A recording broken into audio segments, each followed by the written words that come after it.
पालक पालक म्हणजे पिक्चर नव्हे हो, माझ्या घरातले बालक आणि हा पालक नुसता डोक्याला ताप आहे. पण आणलाय म्हटलं ना ह्यांना खायला घालणारच, म्हणून इथे मी पालक स्वच्छ धुवून 10 मिनटं शिजवून घेतला. पुन्हा तो थंड करून मिक्सरच्या जारमध्ये टाकला. त्याच्यात 4 हिरव्या मिरच्या टाकल्या, 5-7 लसणाच्या पाकळ्या टाकल्या, 1 चमचा जिरं टाकलं, कोथिंबीर टाकलं आणि तो मिक्सरला फिरवून घेतला. परातीत काढून त्याच्यामध्ये मी चवीनुसार मीठ टाकलं, 1 चमचा धना पावडर टाकली आणि त्यात मावेली इतपत पीठ घालून त्याची छान सैलसर अशी कणिक मळून घेतली.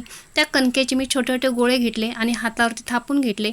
सगळे गोळे थापून झाले की मी चाळणीला तेल लावलं आणि चाळणीमध्ये सगळे गोळे ठेवून घेतले आणि 25 मिनटं हे गोळे सगळे मी वाफवून घेतले. टूथपिक घातली पण टूथपिकला हे गोळे चिकट नव्हते, म्हणजे आपले गोळे छान शिजलेले आहेत. फोडणीसाठी मी मोहरी घातलं, कढीपत्ता घातलं, पुन्हा लसूण घातला आणि त्याच्यात मी पांढरे तीळ घातले आणि हे शिजवलेले गोळे घालून घेतले. वरून ओलं खोबरं घातलं, कोथिंबीर घातली आणि पालकाचे गोळे आपले तयार झालेले आहेत. ह्या रेसिपीला काय नाव द्यायचं हे कमेंटमध्ये मला नक्की सांगा.